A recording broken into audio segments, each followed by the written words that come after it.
Salut tout le monde, on est samedi soir, j'espère que vous allez bien, j'espère que vous avez commencé à passer un bon week-end. C'est quoi tes pronoms? Comme toutes les semaines, je suis pas seul, je suis accompagné de celle qui se recoiffe alors que l'émission vient de commencer. Lisbeth, comment vas-tu Lisbeth? Ça va.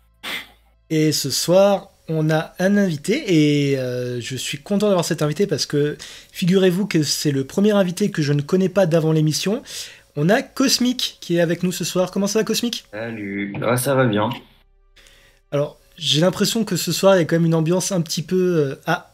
Chaton qui dit «Je mute, je récupère ma commande». Bah, bonne récupération de commande, Chaton. Donc je disais ce soir, j'ai l'impression qu'il y a une petite ambiance un peu posée, je sais pas pour vous, j'ai l'impression qu'on est un peu en mode samedi chill. Ça me plaît bien. Ça me plaît bien, je sais pas pour vous. Si, si, c'est carrément ça. Je pense que c'est parce qu'on a beaucoup travaillé et qu'on est... Non, en fait, c'est juste qu'on est déglingué. Oui. Bah, en même temps, pour aussi remettre le truc normal, que les personnes neuro A lèvent la main. Voilà. Donc, et il y a une thématique, hein, sans déconner, je crois que depuis l'émission, il n'y a pas eu un seul ou une seule invitée qui ne soit pas neuroatypique. C'est pas voulu, hein, c'est ça le pire, mais j'ai l'impression que quand t'es LGBTQ, t'es forcément neuro A en fait. Bah, c'est souvent lié, ouais. Moi, il y a une forte tendance quand même. Alors, on va commencer. Alors, ce soir, on va peut-être pas faire du 3 heures comme la semaine dernière, parce que je pense que qu'aucun de nous n'y survivrait. Alors, on va commencer très simplement. Cosmic, est-ce que tu peux un peu te présenter pour les personnes qui te découvriront ce soir? Ouais, bah du coup, je m'appelle Cosmic. Non, je m'appelle pas vraiment Cosmic, mais Comment? c'est le pseudo que j'utilise en tout cas sur les réseaux. J'ai 18 ans.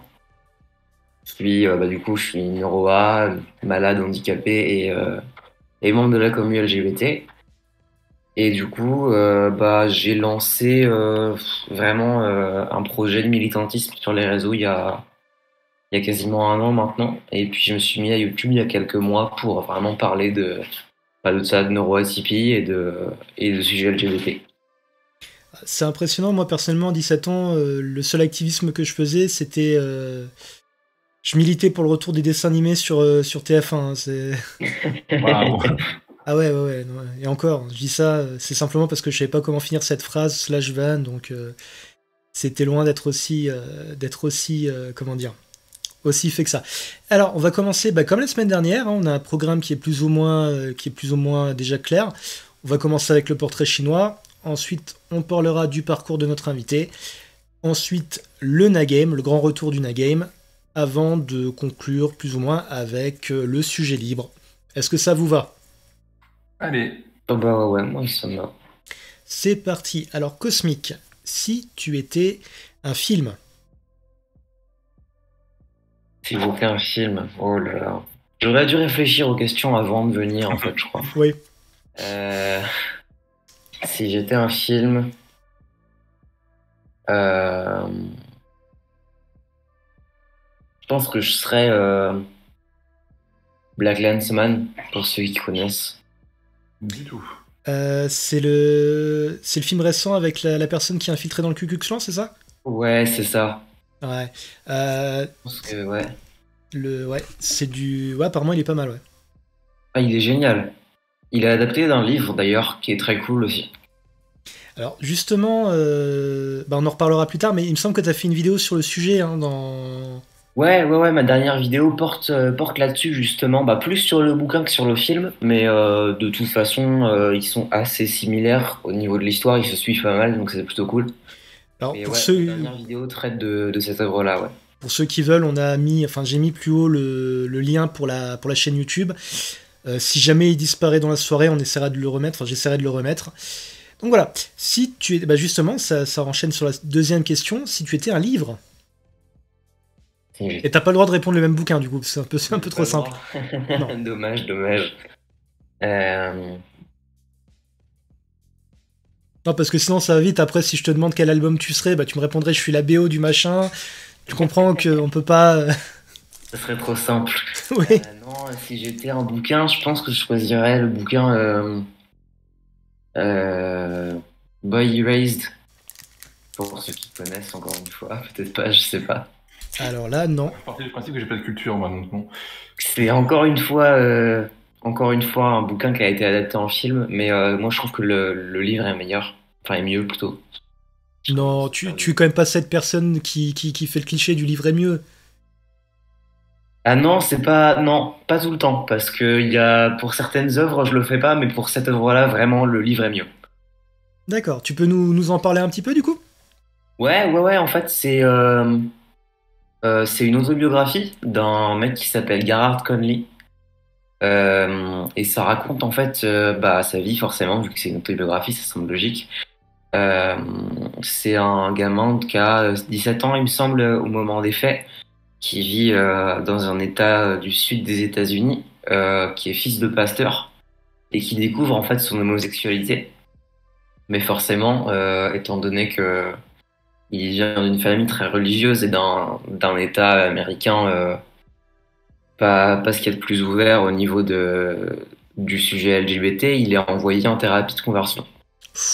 Oula, ouais. Et ça raconte un peu sa vie en fait pendant sa thérapie de conversion et comment il a réussi à s'en sortir. Et du coup, c'est vachement militant et ouais, je pense que j'ai choisi ce livre parce que déjà il est militant un peu comme moi et puis bon, je vais pas spoiler non plus, mais il est quand même vachement positif et il délivre un message qui est vachement important, je trouve, pour la communauté LGBT. Donc, ouais, je dirais ce bouquin-là, du coup. Alors du coup, c'est un bouquin, je pense qu'il y a des trigger warnings quand même dedans, du coup. Oui, malheureusement, oui. Ah oui, j'ai pas pensé à en dire avant le résumé, désolé. Non, bah après, je pense que c'est pas tant le problème du trigger warning, c'est plus quand tu vas rentrer dans l'explicite. Après, malheureusement, je pense que quand tu dis que c'est l'histoire d'un jeune dont les parents sont religieux, qui est envoyé faire une thérapie de conversion, généralement, c'est pas vraiment. On s'attend pas à de la joie et des licornes, hein. Ah non, c'est sûr. Non, Non. non, il lui arrive pas mal de choses dans sa vie, même en dehors de la thérapie de conversion qui sont vraiment chauds. Autant enfin, c'est aussi ce qui m'a fait préférer le bouquin au film, c'est qu'il y a des passages qui peuvent être assez choquants et perso, je suis allé voir le film à sa sortie au cinéma direct et j'ai dû sortir parce qu'il y avait des scènes qui étaient vraiment trop dures. Ah bah, j'imagine, ouais. Du coup, t'as 18 ans, t'avais quel âge quand le film est sorti? J'avais 16 ans, il me semble, ouais, 15 ou 16 ans, quelque chose comme Ah ça. ouais. Ah ouais. Bah du coup, j'allais partir sur déjà sur ton parcours, mais du coup, je pense qu'on va le garder pour après parce que bah, ça va être assez particulier d'avoir ce genre d'expérience à 15 ou 16 ans, surtout dans la Ouais. société actuelle qui a pas vraiment évolué de ce côté-là. Et du coup, ma dernière question sur le portrait chinois, et après, je sais que Lisbeth meurt d'envie de te poser aussi des questions du portrait chinois, c'est si tu étais un groupe de musique. Si j'étais un groupe de musique. Euh, Alors, j'ai la chanson en tête, mais plus le nom du groupe, donc Google va être mon ami. Ah, c'est quoi le titre de la chanson? Le titre de la chanson, c'est euh, Dysphoria Blues, je crois. Attends, je vais aller voir. Hmm. Ouais, Transgender Dysphoria Blues. Le nom du groupe, c'est Against Me. Eh ben, Pour celles qui connaissent. alors j'avoue que j'avoue que là, mis à part le film sur le mec infiltré dans le Ku Klux Klan, je crois que toutes les références que tu nous as dites, je ne les connais pas. Et ben Euh, voilà, ça vous fait découvrir des trucs, c'est cool. c'est assez rare. Donc voilà, Lisbeth, est-ce que tu as des questions par rapport au portrait chinois pour notre invité? Hum, En fait, je savais que t'en avais pas, mais je voulais te mettre dans l'embarras. oui, mais en fait, en comparé à toi, je sais réagir tout de suite. Du coup, pardon, on va arrêter de s'envoyer des fions à longueur de journée. Non, mais le pire, c'est qu'on concentre tout dans l'émission. Les trois quarts du temps, nos échanges, c'est juste, entre guillemets, du love et, et de la bienveillance. Et on se balance les pires saloperies pendant l'émission. C'est l'effet caméra, ça.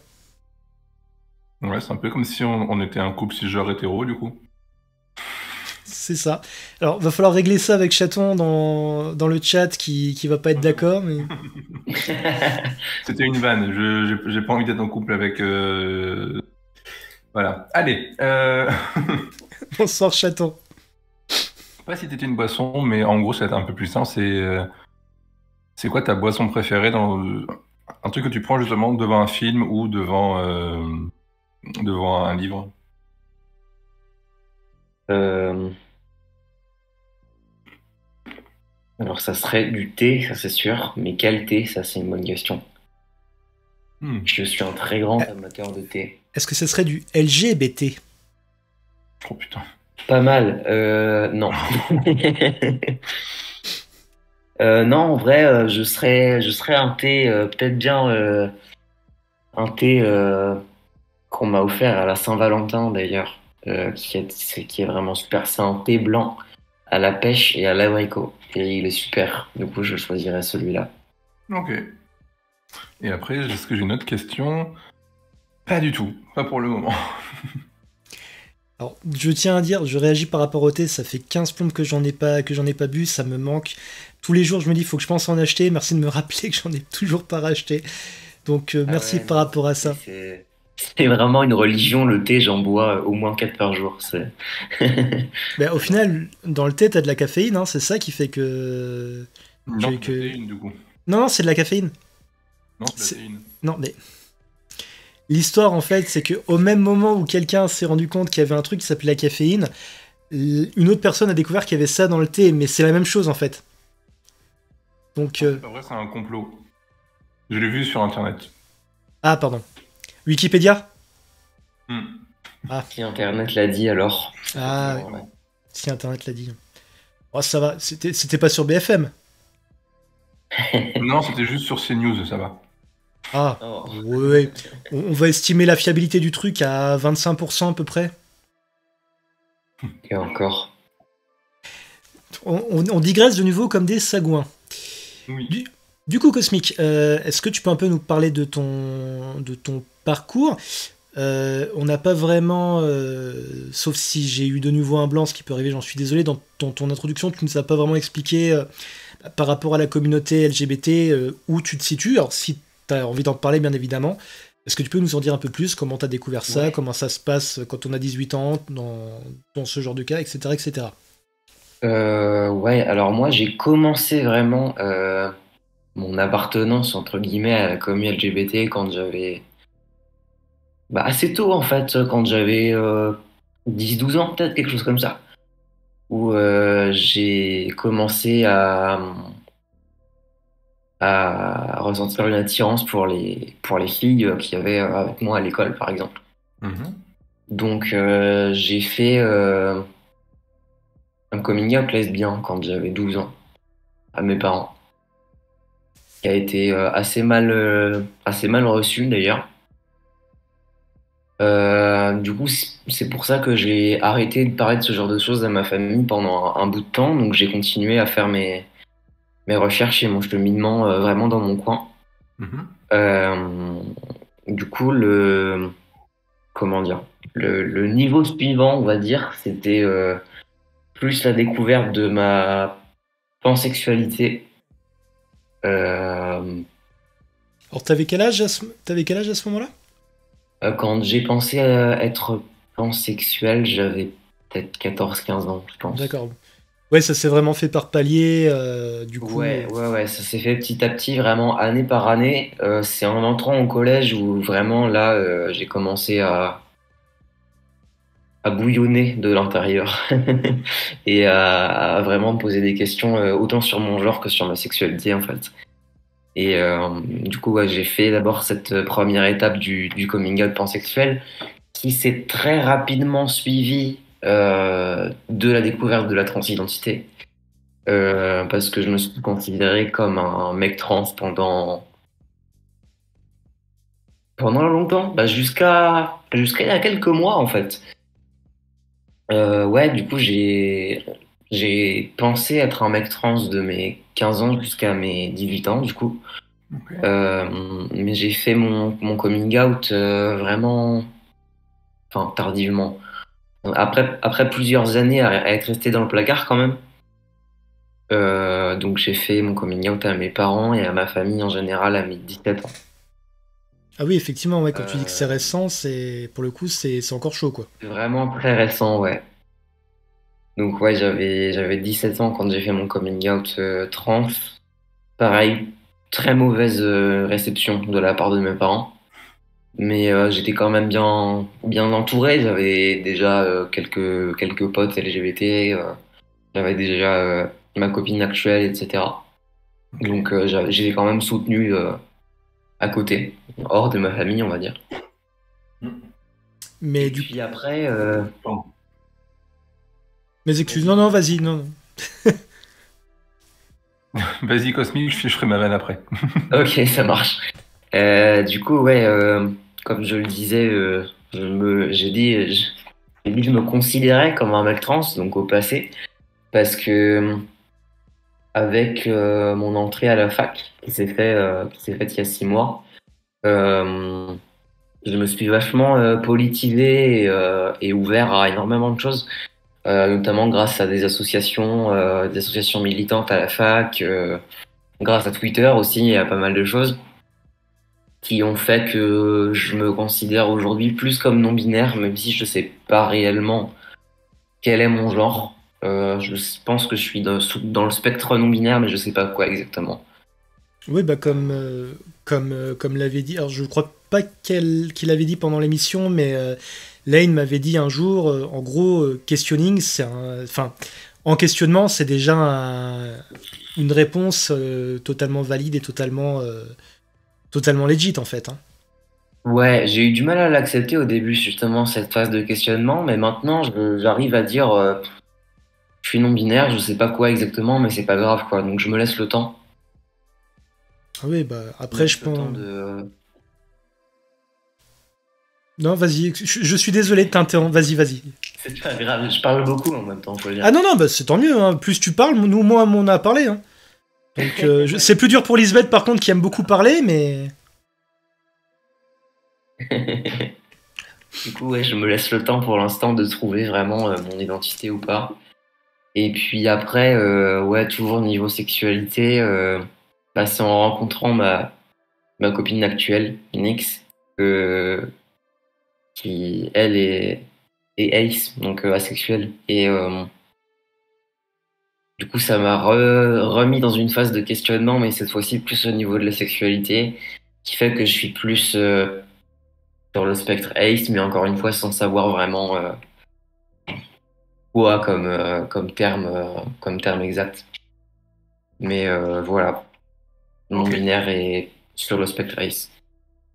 Mais je pense ce qui est super intéressant, c'est que bah, ça montre déjà que bah, quand tu rentres dans le club, j'aime bien l'idée du club, je trouve ça super sympa et super convivial, mais quand tu rentres dans le club LGBT, en fait, c'est pas quelque chose qui est. C'est pas genre tu te lèves le matin en disant bon, allez, aujourd'hui je suis comme ça, Ouais. et, pardon. Et maintenant, ça y est, mon chemin entre guillemets est fait, j'ai plus de chemin à faire là-dedans, je sais que je suis à ce stade-là. Alors que non, en fait, c'est vraiment quelque chose qui se construit jour à jour. Après, je sais pas pour Lisbeth, mais même moi, personnellement, au niveau de ma sexualité, bah c'est. Oui, oui. Retiens-toi, Lisbeth. Ça peut être assez compliqué, sachant que bah, je suis moi-même en couple avec une personne non binaire, et que rien que pour définir la sexualité. Je veux dire, si tu définis ta sexualité par rapport à ton attirance vers le genre opposé, quand t'es non-binaire, c'est quoi l'opposé du non-binaire? Mm. C'est. Oula, Ouais, effectivement. c'est compliqué. Après, il me semble qu'il y a beaucoup de personnes non binaires qui sont plutôt bi ou pan, du coup. Euh, parce que je parle pour mon cas, du coup. En plus, moi, soir, j'ai une sexualité qui est changeante. Soit je peux être, Oui. soit je peux être full gay, soit je peux être full lesbienne, soit je peux être vraiment dans les trucs comme ça et tout. Et Dans les oiseaux? c'est ça. Et fatigué. Et du coup, ben, je pense que pour beaucoup de personnes non binaires, que justement on a cette interrogation sur le genre, Bah, je pars du principe que si on s'entend bien avec la personne, qu'importe le genre qu'elle est et tout, et que forcément vous êtes à peu près de la même tranche d'âge et que vous êtes consentant puis consentante et tout, bah, c'est tout quoi. Ouais, bah oui, c'est clair, mais bon, encore une fois, on est dans une société. On vit dans une société où finalement on nous impose un peu de définir les choses. Après, je pense que pour toi, Cosmic, t'as la fac, c'est ça, si j'ai bien compris. Ouais, Je pense que du coup, t'as pu trouver des personnes qui sont vraiment qui sont aussi dans la communauté, peut-être qui t'appuient, alors que dans le cas, enfin moi personnellement c'est encore différent vu que j'ai découvert ma non-binarité sur le tard, mais cette notion de définition quand tu vis entre guillemets entouré de personnes cisgenres ou de personnes hétéros, enfin bref, de personnes lambda, hein, je mets lambda avec des guillemets pour, parce que vous voyez pas le retour caméra, c'est beaucoup plus compliqué quoi. Je pense que tu as plus cette nécessité de définir ce que tu es quand tu vis entouré de personnes qui sont différentes de toi en fait. oui, c'est sûr. Alors du coup, juste par rapport à tout à l'heure, Chaton nous dit sexualité 404 not found.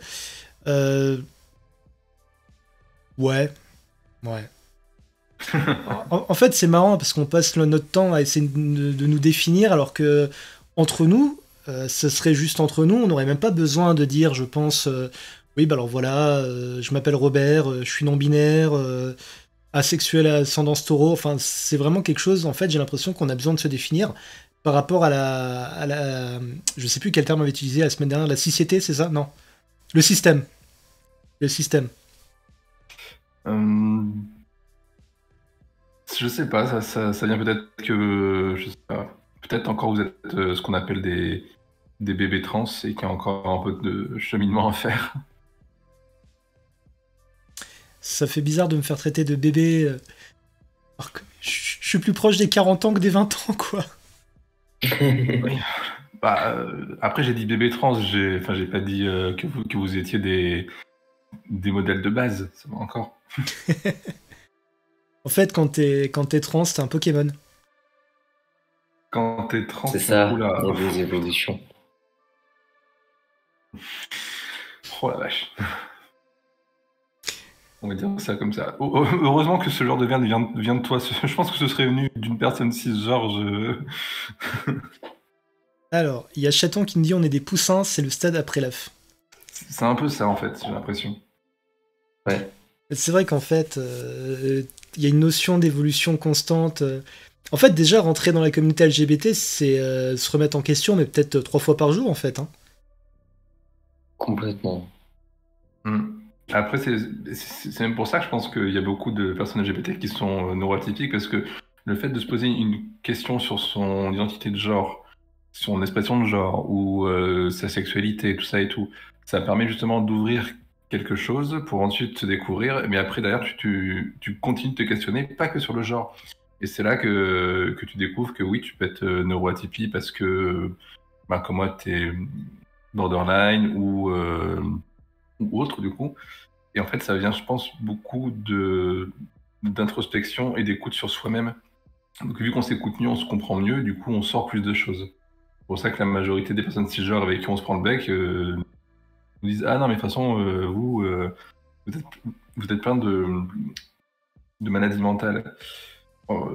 C'est sûrement que la personne cisgenre l'est aussi, et ce qui n'est pas une tare en soi, bien sûr. C'est juste que elle s'est pas posé la question. Et que nous, en fait, on se pose la question, qu'on se dit ok, d'accord, et qu'on a besoin de mieux se connaître. J'avais vu un truc sur Twitter qui m'avait fait réfléchir il y a quelques semaines. Alors, je sais plus du tout qui c'est qui l'avait dit. Je sais même plus si c'était quelqu'un que je followais ou un truc qui était popé dans ma timeline. Il disait en fait, faudrait arrêter de considérer le neuroatypique comme une maladie, mais plutôt simplement comme une façon alternative de fonctionner, quoi, en fait. C'est ça.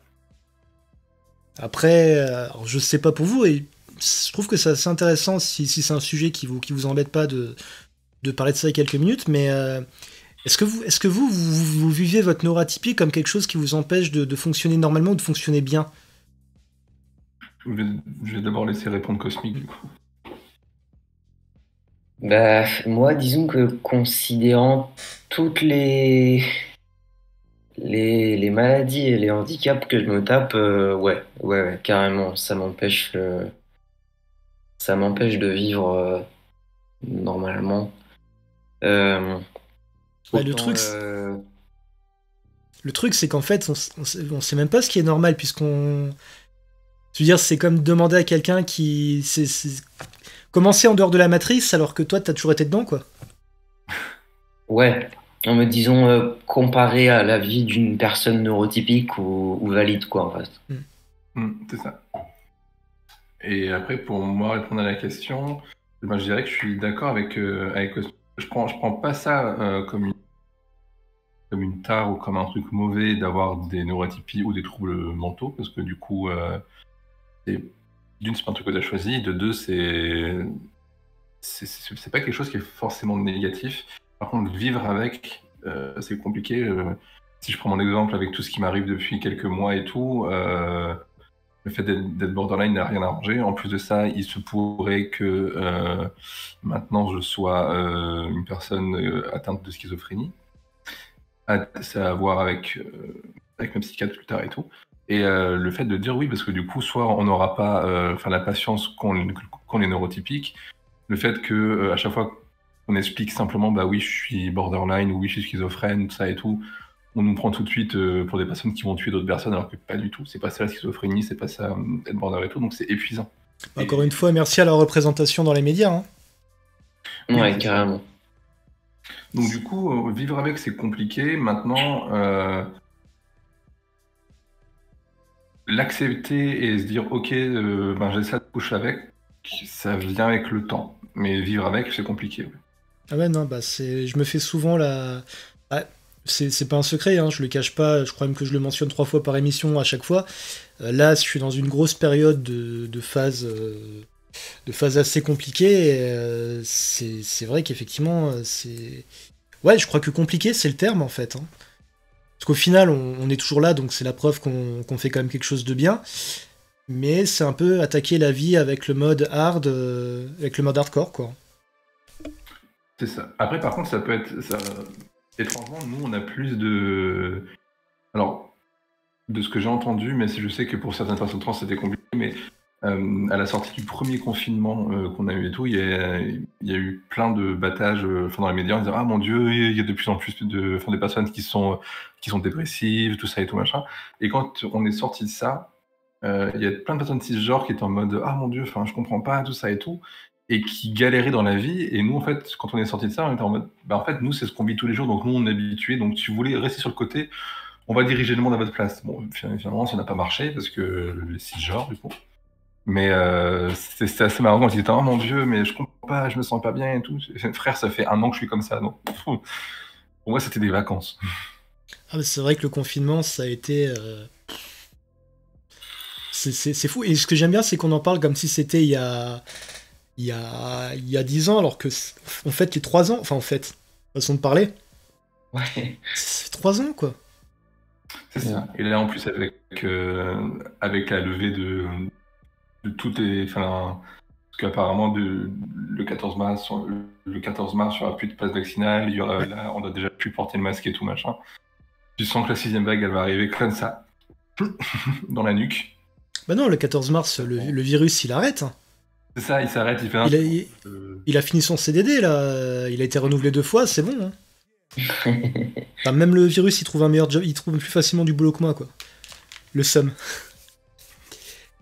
Bah tiens, du coup, ça fait une transition assez sympa. Donc, il y a 3 ans, si je calcule bien, tu avais 15 ans. Ouais. Cosmique, du coup, pas Lisbeth. Ouais, non, bah non. Comment ça s'est passé? Est-ce que ça a été assez particulier, du coup, de rentrer dans cette nouvelle phase de ta vie où tu te rendais compte de choses concernant ton identité, tout en gérant, justement, une pandémie et le moment où peut-être tu avais besoin de t'ouvrir vraiment sur les autres, le moment où tu as été obligé de te renfermer parce que tout le monde était isolé, quoi. Alors, ça a été bénéfique pour certains aspects et négatif pour d'autres. Euh, Moi, ça m'a permis de suivre des cours en ligne et donc de pouvoir faire mon coming out trans à ma classe, parce que à l'époque j'étais en terminale, donc ça m'a permis de pouvoir faire mon coming out trans à tous mes profs de lycée et à toute ma classe de terminale à distance. Parce que du coup, moi, pendant le premier confinement, mes cours étaient dispensés sur Discord.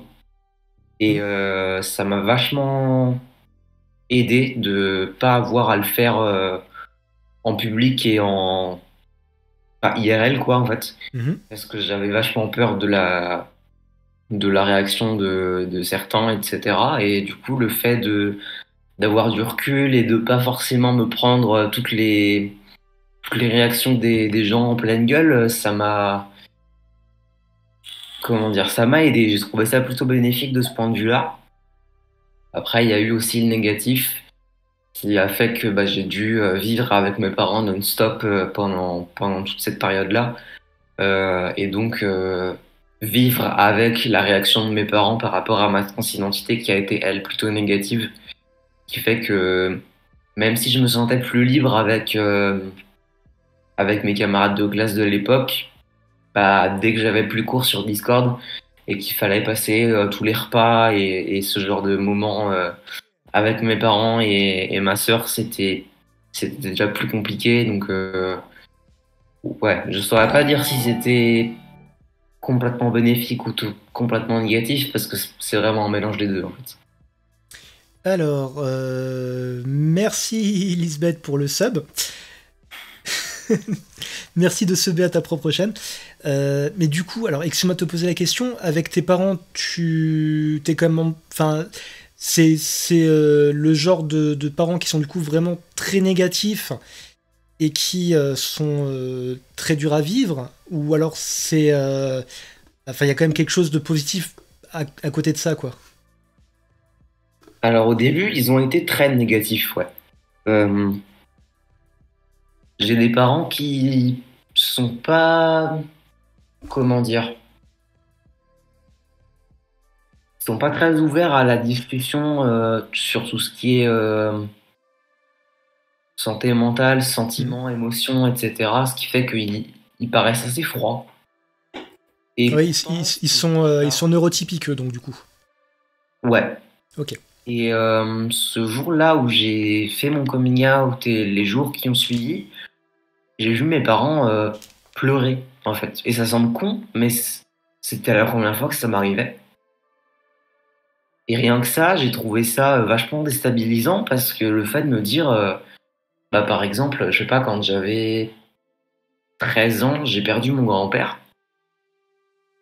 Et même si j'ai vu du mal-être chez mes parents, je les ai jamais vus pleurer pour autant.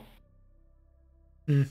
Et du coup, le fait de me dire que je voyais mon père pleurer, pleurer et pleurer pour la première fois parce que j'avais fait mon coming out trans, ça a été vachement dur à vivre parce que je me dis, waouh, je suis responsable du malheur de mes parents en fait. Et je l'ai mal vécu.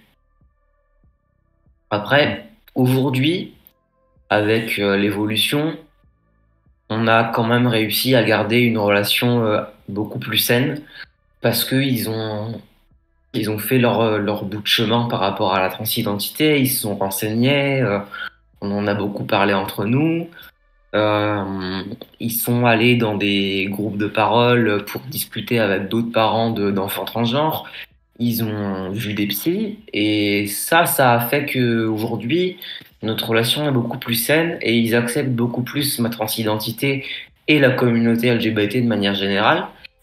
Donc aujourd'hui ça va, mais sur le coup, pendant le premier confinement, c'était quand même majoritairement négatif.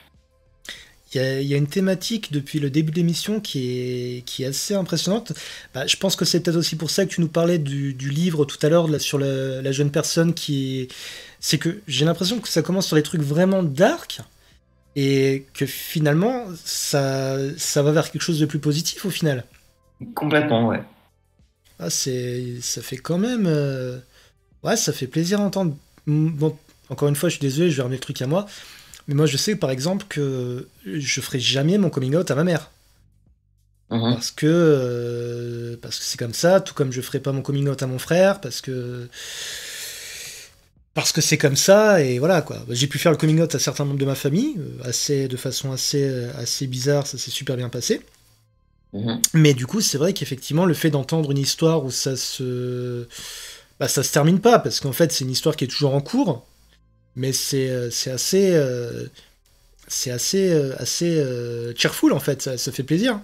C'est comme la dernière fois quand on parlait de Maman Lisbeth. Franchement, entendre ce genre d'histoire, moi, ça met du baume au cœur, quoi. Mhm. Alors, qu'est-ce qu'on dit? C'est- C'est... ça fait partie de ta vie. Ouais, je trouve ça aussi dommage. Après, chacun a ses raisons.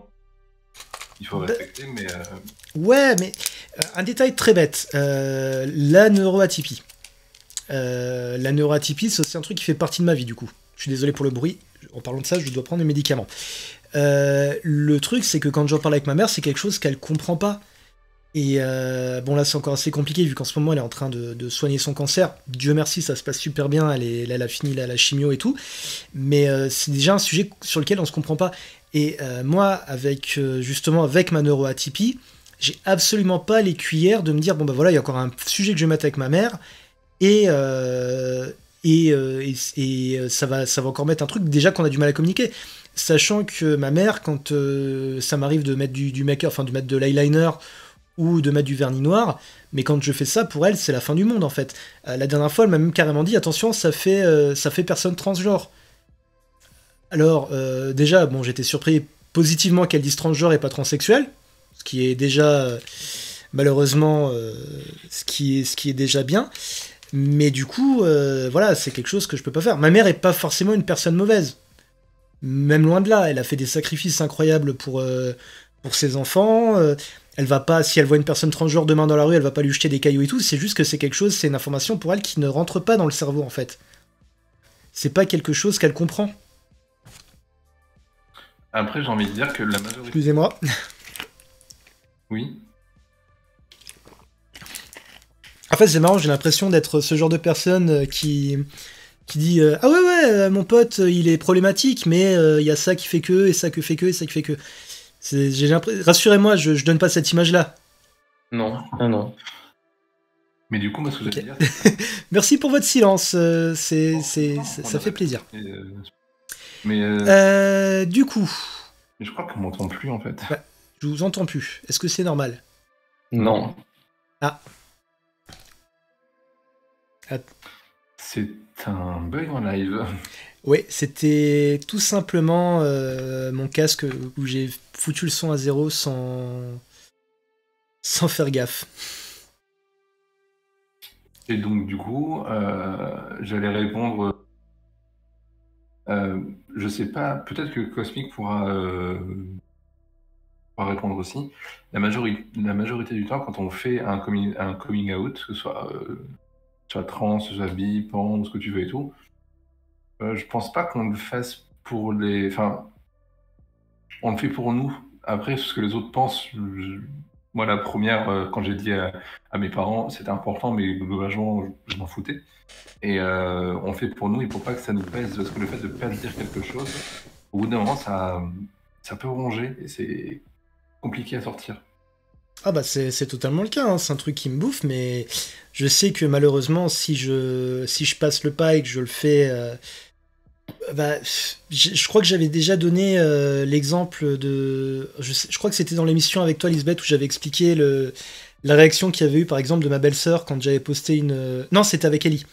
J'avais posté un vidéo montage quand c'était le gros truc à la mode avec Reface où on voyait mon visage sur le corps de Lady Gaga. Et la réaction de ma belle-sœur, c'était ah non, poste pas ça, je veux pas que mon fils il devienne PD. Wow.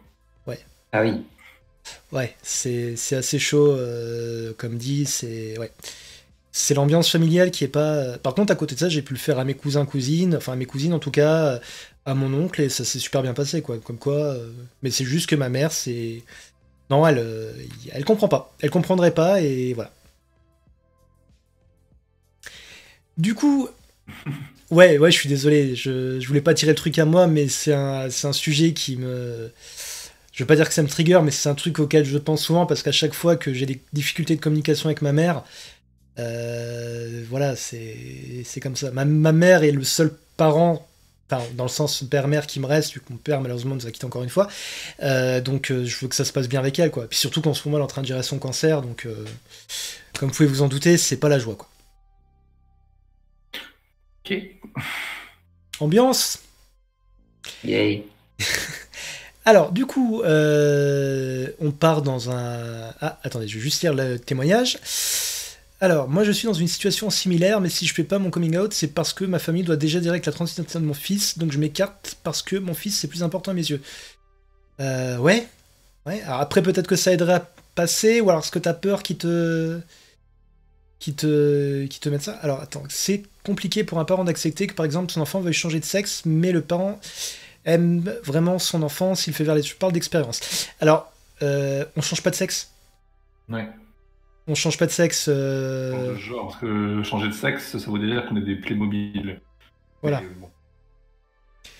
Donc, justement, ça tombe bien. Je pense qu'on peut le dire. C'est pas.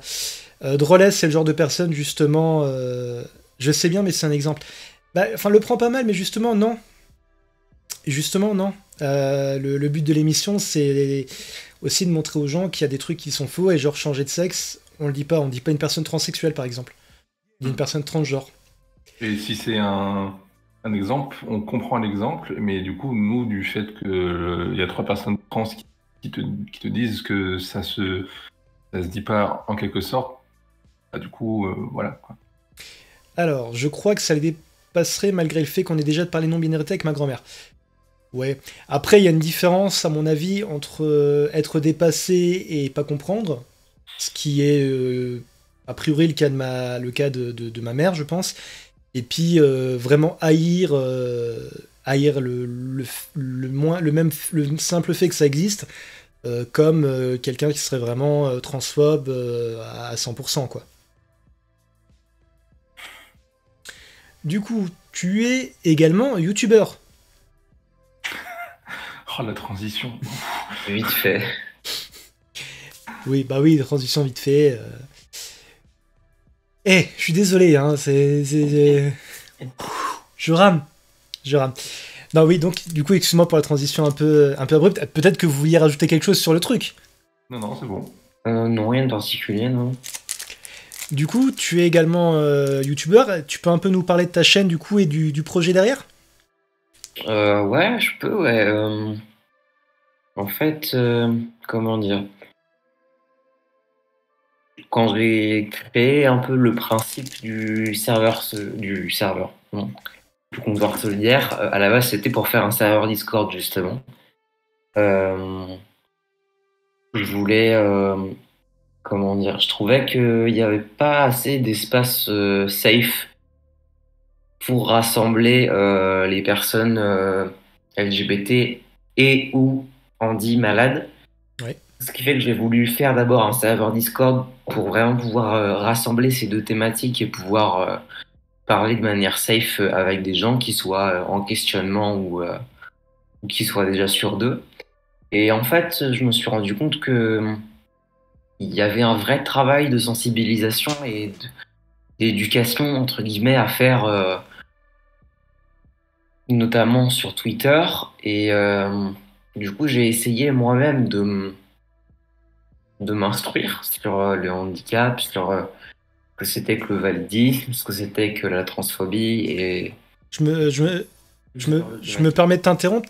J'aime beaucoup ta démarche. Ça se aussi retrouvé la façon dont tu m'as abordé pour participer à l'émission. Tu as vraiment une démarche analytique et vraiment une démarche de réflexion qui est vraiment bien, je trouve. Ah bah merci, c'est gentil. C'est assez, comment dire. Oui, t'as cette. J'ai cette impression que t'as ce côté, quand un sujet est important pour toi,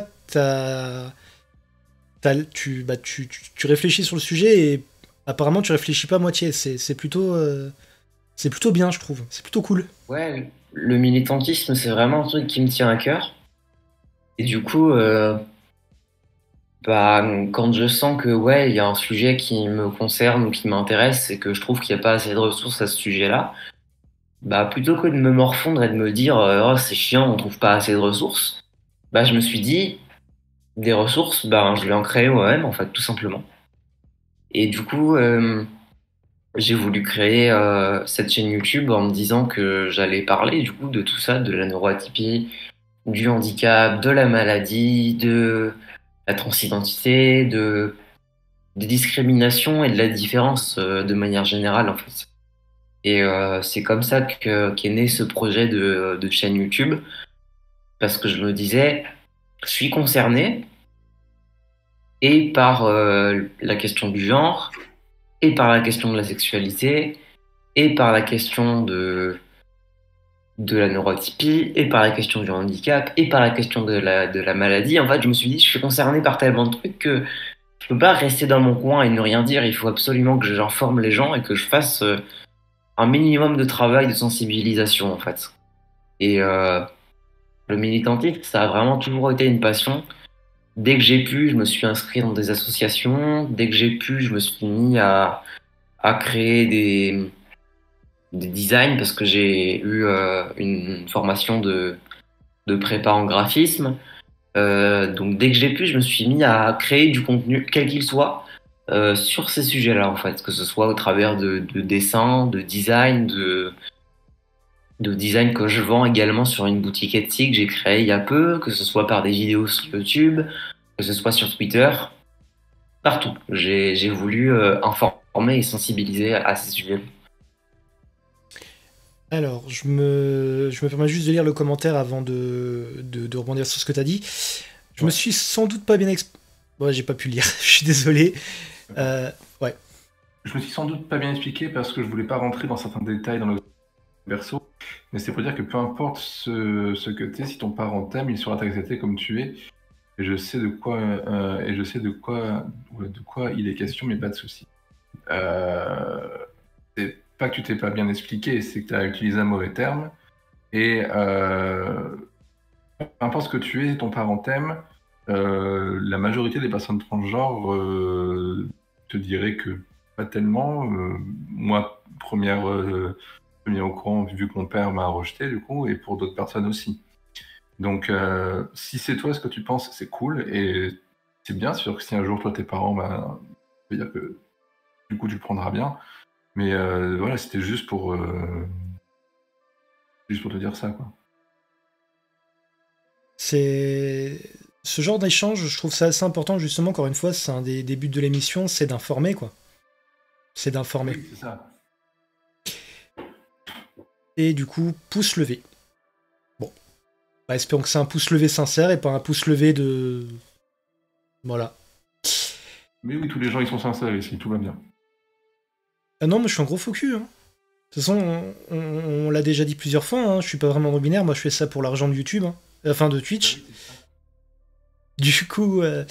Du coup, t'as même pas donné le nom de ta chaîne, du coup, Cosmique. Je sais plus, ouais, c'est possible que j'ai oublié, c'est le comptoir solidaire. Alors, le comptoir solidaire, tu peux nous dire comment t'as trouvé le nom? Parce que je le trouve assez intéressant dans le principe. Alors ça remonte à déjà plusieurs années, donc il faut que je me souvienne comment est-ce que j'ai trouvé le nom. Euh, Bah merde, je me souviens plus.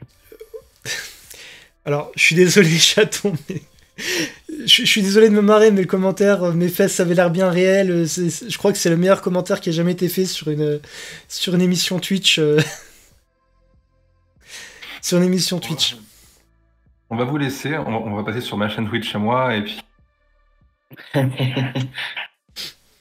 Oui, parce que là, ça va être très dur de rebondir sur mes fesses, du coup. Désolé, désolé. Euh... Poker Face. Donc, ouais, c'est un nom que t'as trouvé avec quelques années. Donc, en fait, encore une fois, c'est une démarche qui est réfléchie. C'est pas du jour au lendemain, tu t'es dit, allez hop, maintenant je fais un truc. C'est quelque chose auquel tu réfléchis depuis des années, quoi. Ouais, carrément. D'accord. Et tout à l'heure, encore une fois, désolé pour le bruit. Tout à l'heure, je te disais, alors, encore une fois, on est entre neuroatypie, et du coup, c'est un peu le thème de l'émission ce soir. Comment ça se passe de ton côté? Comment tu arrives à concilier, du coup, cet aspect militant et créatif avec la neuroatypie? C'est compliqué. Bonsoir, Ellie. C'est compliqué parce que à la base, moi, j'ai vraiment commencé le projet du comptoir solidaire sur le Discord, comme je le disais tout à l'heure, et ensuite je suis passé sur Instagram. Donc, si on remonte un peu loin sur mon compte Instagram, qui est du même nom d'ailleurs, ça s'appelle le comptoir solidaire aussi, j'avais commencé à informer par simplement des posts Insta avec des slides sur certains sujets que je choisissais. Et ça a été compliqué, notamment du coup vis-à-vis de la neuroatypie, parce que je fais de la fatigue chronique. Et du coup, c'était assez dur pour moi de tenir le rythme que je m'étais imposé, de faire des posts chaque semaine. Donc déjà, ça m'a posé pas mal de difficultés. Euh, Ensuite, je dirais que euh, ce qui m'a posé aussi d'autres difficultés, toujours par rapport à la neuroatypie, c'est que, alors moi j'ai un diagnostic d'autisme, donc je suis autiste, et avec l'autisme vient des difficultés de compréhension forcément des personnes neurotypiques et du monde extérieur de manière générale, qui fait que j'ai pu aussi avoir du mal à vivre tout ce qui était commentaires, soit des simples commentaires de désaccord, soit des commentaires vraiment violents et de haine en fait, comme j'ai pu en avoir déjà plusieurs. Donc ça, je pense que c'était les deux premières difficultés qui sont apparues. Et ensuite, ce qui est apparu plutôt avec ma chaîne YouTube et notamment sur Twitter, c'est que j'ai commencé à me prendre des vagues et des vagues de psychophobie assez récurrentes, notamment une très récemment sur mon compte Twitter, le comptoir solidaire, euh, ouais, j'ai pris des grosses vagues de validisme et de psychophobie. Là, ça a été compliqué parce que je suis en cours de diagnostic pour un trouble de la personnalité borderline. Mhm. Et du coup, ça a fait que j'ai vite réagi avec une phase de down total en fait, où j'étais complètement démoralisé avec des idées noires, etc. Et puis, c'est assez drôle d'ailleurs parce que je le filme souvent dans mes stories Insta. Ce qui fait que ce jour-là, dans mes stories Instagram, il y a eu peut-être 4 ou 5 stories vidéo où je disais que j'allais arrêter ma chaîne et que mon contenu c'était de la merde et que j'y arriverais jamais et que de toute façon mon projet était foutu et que tout le monde me détestait, etc. Et puis une heure plus tard, je refaisais des stories en disant non, jamais je fermerai ma gueule, ce que je fais c'est super, j'ai besoin d'informer les gens, je m'arrêterai jamais. Et ouais, voilà, le borderline a aussi pris un peu d'ampleur par rapport à cette intervention-là des haters. Mm. Et je pense que c'est les difficultés majeures que j'ai eues avec la neuroatypie, ouais. Ça, c'est dingue. J'avoue que personnellement, j'ai eu de la chance jusqu'à présent, j'ai pas vraiment eu de haters. Mais c'est chaud quand même. C'est chaud quoi. Et tu t'es bouffé ça depuis le début? Ou enfin, t'as eu un truc qui a fait que des gens sont venus vers toi? Ou quoi, enfin. Non, il y a eu un élément déclencheur en particulier. C'est que j'ai très peu d'abonnés sur mon Twitter du comptoir solidaire. Enfin, très peu. Une soixantaine, je crois, quelque chose comme ça. Ce qui fait que je me sentais assez à l'aise de me dire je peux poster des trucs un peu plus perso et sur ma vie de tous les jours. Parce que bah, la plupart des gens qui me suivent sur Twitter, je les connais déjà, donc je risque pas grand-chose. Ce qui fait qu'un jour, j'ai posté un screen d'une conversation que j'ai eue avec une amie de mes parents euh, qui disait en gros que je parlais trop de handicap et qu'il fallait que je fasse des vidéos sur ma chaîne YouTube et du contenu où, comment dire, où je parlais de moi sans parler de handicap et où il fallait, en fait, le terme exact qui avait été dit dans le message Instagram, c'était qu'il fallait que je sois réellement moi-même. Et C'est une j'ai trouvé personne. ça bourré de validisme qu'on me dise qu'il fallait que je sois moi-même sans parler de handicap, parce que c'est pas quelque chose qui est dissociable en fait. Je suis autiste, ça affecte ma personnalité, ça affecte mes intérêts, ça affecte mes relations sociales. Donc non, c'était pas possible pour moi de dissocier les deux.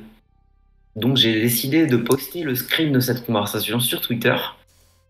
Et au début, j'ai eu que des bons retours de personnes qui me disaient qu'effectivement c'était validiste et psychophobe et qu'il fallait que je tienne bon et que je passe outre ce genre de commentaires. Mais petit à petit, je me suis mis à recevoir des commentaires du coup de haine, de gens qui me disaient que je faisais mon fonds de commerce sur le handicap, que je parlais que de ça, que je m'apitoyais sur mon sort, que j'essayais de me faire de l'argent en montrant aux gens que j'étais malade. Et voilà, je me suis pris énormément de commentaires comme ça, voilà, qui disaient que je devais arrêter ma chaîne, que je devais arrêter de parler de handicap parce que c'était un sujet qui devait rester tabou, ce genre de choses. Et c'est vraiment ça qui a déclenché la vague de haine que je me suis pris en fait.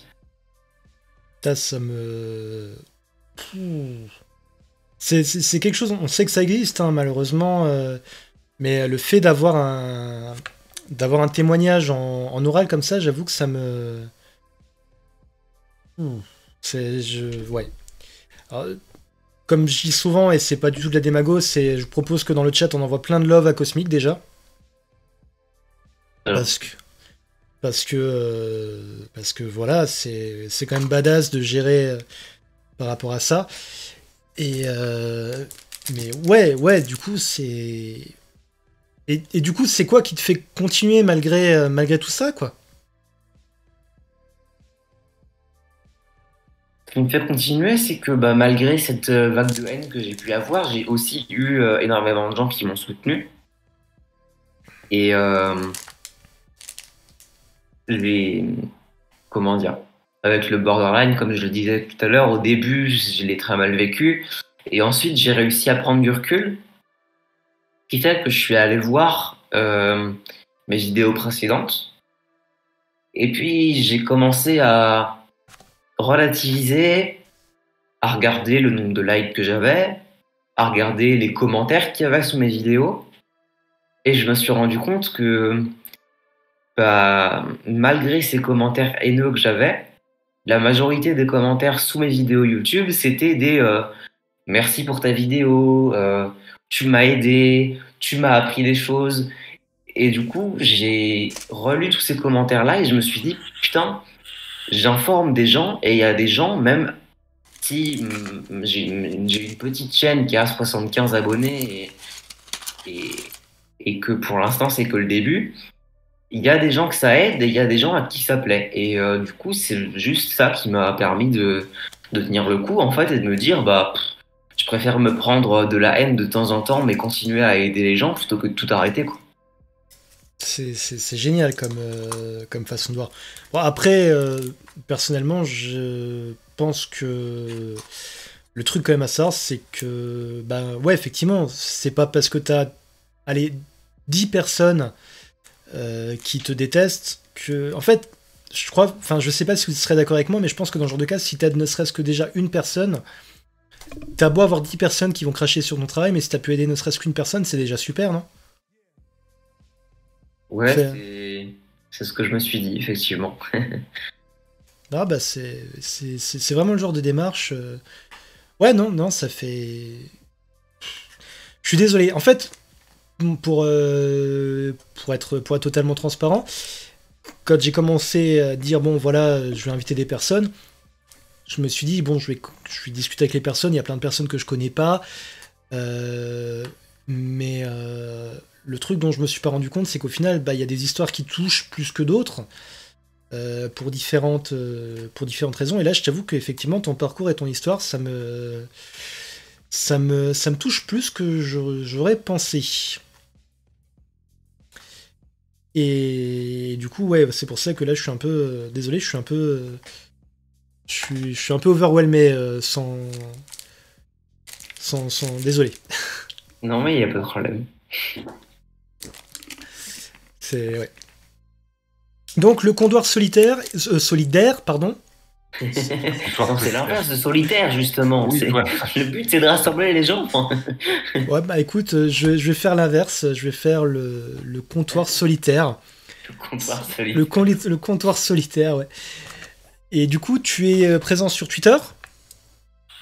Oui, sur Twitter. Alors, je m'en sers surtout pour avertir les gens de quand je sors une vidéo, mais en général, mes tweets, ils sont vus par 5 personnes et puis c'est tout, quoi. Donc, je suis pas très très actif sur Twitter, je le suis plus sur Insta. Euh, je suis plus sur Insta, mais ouais, peut-être que s'il y a plus de gens sur Twitter, je me mettrai plus à Twitter, je sais pas. Au pire, t'as quand même passé tous tes liens et tout, et moi je les mettrai sur mon Twitter à moi, vu que j'ai 580 abonnés, ça peut peut-être aider, si jamais. Ouais, ok, Ah bah, oui, bah vas-y, je vais faire ça, je vais t'envoyer ça. de toute manière, oui, on va partager à fond. Et puis je vous invite du coup dans le chat, même si là ce soir on n'a pas grand monde qui est là, j'ai pas les retours directs sur le nombre de personnes présentes, mais je vous invite à suivre Cosmic en tout cas sur YouTube. C'est le média principal du coup YouTube, hein. Ouais, ouais, ouais. D'accord. Et donc ouais, je vous invite à le suivre sur YouTube et puis sur Twitter, etc. quoi. Bon, est-ce que... Oh, je fais saturer mon micro. Est-ce que tu vas ajouter autre chose sur ta chaîne YouTube? Comment ça? Bah, est-ce qu'il y a quelque chose d'autre que tu veux nous dire Euh, non, pas vraiment, non. Ok. Est-ce qu'on se ferait pas un petit jeu? Allez, Le retour, mesdames et messieurs, après une semaine d'absence, vous l'avez demandé, vous l'avez réclamé, vous l'avez... Ah tiens, c'est le cul de mon chat, ça. Le Nagame. Oui, bah oui, je suis désolé, je suis concentré sur le retour et puis je vois un truc poilu, du coup.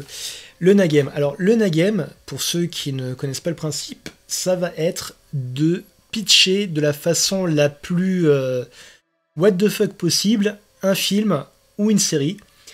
Et les autres vont devoir deviner, sachant que pour l'instant, notre championne au titre du Nagame, c'est Ellie. Alors, est-ce qu'on est parti? allez. Alors, le premier. C'est un film.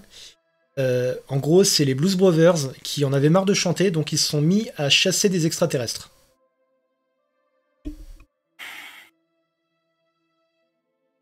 Oula. Et Men in Black. Ouais, c'est Men in Black. Man in Black, ouais. C'est Man in Black. Costard, tout ça. Ensuite, une série télé. Une série télé, et celle-là, le pitch m'avait été fait par Na. Alors, ça va aller très vite, je pense, ça va être à la vitesse. C'est deux frangins qui passent leur temps à voyager, et leur pote, c'est un sosie de Colombo en BG.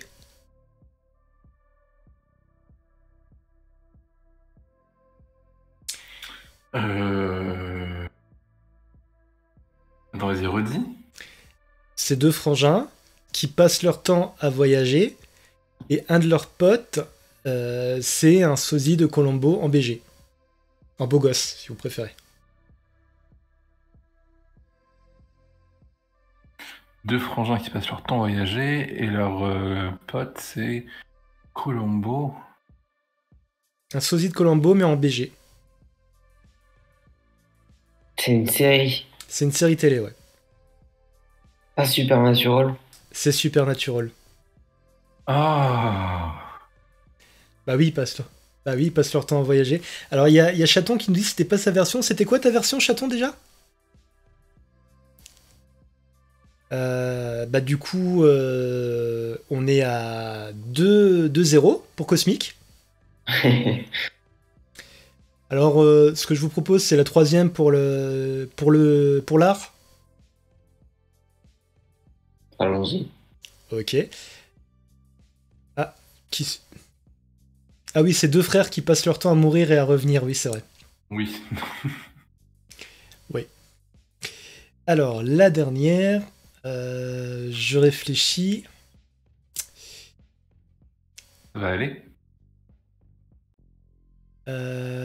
Mercredi. Alors, la dernière. C'est un ancien vampire qui a eu le seum parce qu'on n'arrêtait pas de se foutre de lui pendant des années. Du coup, il est devenu émo et il tape des méchants. Twilight. T'es pas loin. Euh... Pense à la suite de sa carrière. Batman. Bah, The Batman, ouais. Ah, ok. Ah bah oui, Robert Pattinson. Ouais. Je vous avoue, je suis allé. Ouais, il a pas changé de tête dans l'absolu. C'est juste que maintenant, ses choix de carrière sont moins risibles, on va dire. Oui. Je sais Passer de Vampire qui brille à The Bat. Oui, il y a un step-up. bah, c'est marrant d'ailleurs parce que du coup, quand c'était Christian Bale, lui aussi, il avait fait entre guillemets un lien involontaire avec Batman vu qu'il avait joué dans le film American Psycho. Et dans American Psycho, il joue un personnage qui s'appelle Patrick Batman. Ah bah, Du coup, c'est assez marrant. il brille moins au soleil. Bah en fait, il fait jamais de soleil à Gotham City. Il fait tout le temps nuit. Toi, c'est clair. C'est clair. Et t'imagines Batman, mais tu fais tout en plein jour? Bah, ça arrivait dans les Batman de Nolan à un moment. Enfin, quand il va à la fin contre Bane, Non, Ah oui, non, t'as raison, t'as raison. Bah, après, j'ai beaucoup aimé les Batman de Nolan, mais le seul point négatif, c'est que Gotham, je trouve, n'a pas spécialement d'identité gothamesque, en fait. ouais. Elle- Après, moi j'avais une question par rapport à Batman. Du coup, on est d'accord que Batman, principalement, donc, il combat le crime la nuit. Ouais. Première question, il dort quand? Deuxième question, est-ce que Batman respecte l'heure d'hiver? C'est-à-dire que l'été à 17h, il fait jour, il sort pas. L'hiver à 17h, il fait nuit. Là, il y va. Ouais. Si ça se trouve, il fait non, les gars, il est 18h, il fait. Mais t'as pas mal de.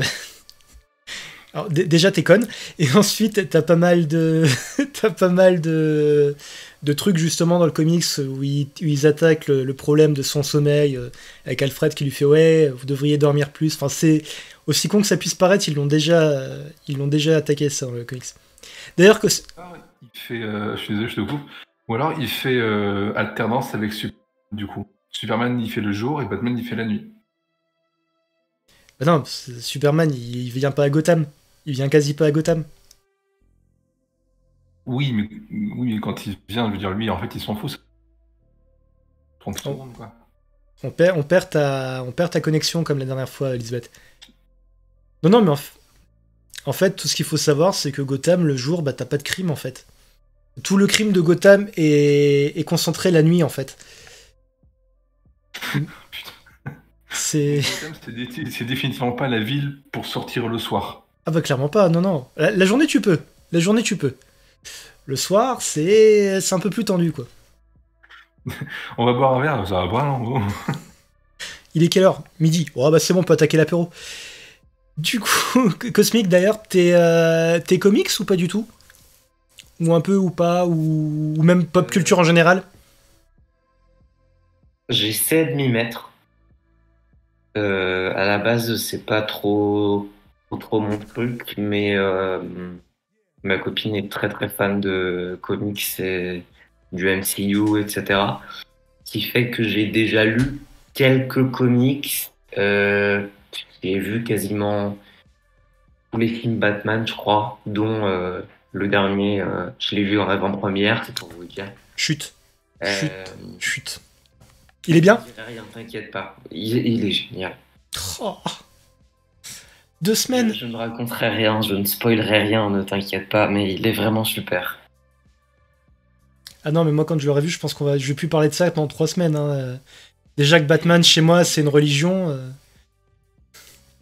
Mais bah justement, ça nous permet d'avoir une transition toute faite vers le moment de l'invité, le moment en fait où tu vas pouvoir choisir de nous parler d'un sujet qui du coup n'est pas forcément en rapport avec le club LGBT, un sujet qui t'intéresse. Alors ça peut être d'un bouquin, ça peut être d'un film, peu importe, c'est ton moment.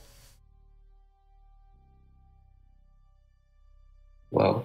Euh, Allez, on Eh, mais les invités qui viennent, vous savez que. Enfin, les invités, quand vous venez, c'est pas la première émission que vous faites. Non, effectivement, Vous devriez savoir que.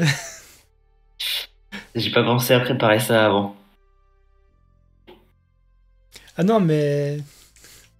Là, c'est pas sérieux, quoi. Si même les invités, ils préparent Désolé, pas. désolé. Tu peux éviter d'engueuler les invités, sinon en fait personne ne va plus venir. Et engueuler les gens, c'est mon rôle.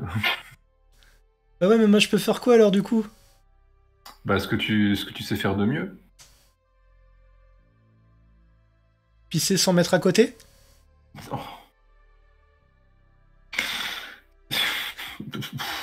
J'ai même pas envie de répondre. Mon Dieu. Effectivement, on est un couple 6. Hein. Vous Oula. allez voir, bientôt une sitcom, Les aventures de Nat et Lisbeth. Non, vraiment pas, non. Tu sais, genre Vicious. Est-ce que vous avez vu la série Vicious? Non. C'est une série, c'est une super série en fait. C'est sur un couple gay de personnes âgées qui sont jouées par. Attends, c'est Derek Jacobi et Magneto dans X-Men. Euh, Je sais plus comment il s'appelle, alors que j'ai vu X-Men il y a une semaine. Zut. Le vieux Mineto ou le... Oui, oui, oui, oui, le vieux. Ah, le vieux, du coup, Gandalf, du coup... Oui, Gandalf, exact. Ah, non, oh, putain. Ne vous aidez pas dans le chat, hein. Euh, Zut. Pendant ce temps, tu peux réfléchir au sujet cosmique, profites-en. C'est ce que je fais. Zut. Ian McKellen. Yep. En fait, c'est un couple de gays joué par Ian McKellen. Et en fait, leur voisin, c'est Ivan Rhéon dans Game of Thrones, celui qui scalpe tout le monde. Je sais plus c'est qui, c'est celui qui coupe le pénis à Schling. Enfin bref, le gros dégueulasse de Game of Thrones que. Oui, ok, je vois qui c'est, mais... Et il est tellement choupi dans. Ouais, Ramsay, voilà. Il est tellement choupi dans Vicious. Franchement, c'est une très bonne série. Alors, il y a des trucs qui sont un peu limites, notamment sur la représentation des lesbiennes dans un épisode, ce qui est assez étonnant vu que généralement la série tape pas à côté, mais dans l'ensemble, c'est une très bonne série. Vicious, ça s'appelle. Si vous cherchez un truc. Donc voilà.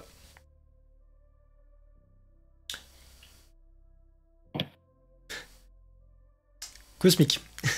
Est-ce que tu es Oui. toujours là? Je suis toujours là. En fait, je cherche dans les sujets que je connais vraiment et je me rends compte que, à part tout ce qui touche au handicap, à la maladie psy et tout ça, je connais pas grand-chose d'autre. Bah, après, Soit comme j'en parle pas mal déjà sur ma chaîne et que j'en ai déjà pas mal parlé pendant le live, je veux pas faire chier avec ça, quoi. moi personnellement, et vu que c'est moi qui ai les clés de la boîte, tu me fais pas chier avec ça, donc si t'as envie d'en parler encore, moi y a pas de problème. Au contraire, c'est même limite, moi je trouve ça cool parce que personnellement, j'ai aucune personne neuroa dans mon entourage à qui j'en parle vraiment. Et du coup, le fait de. Moi perso, ça me gêne pas. Après, je sais pas pour Lisbeth, Non, non, vas-y. donc ouais, tu veux nous en parler, peut-être nous raconter une anecdote qui t'est arrivée par rapport à ça, c'est comme tu veux. Hum.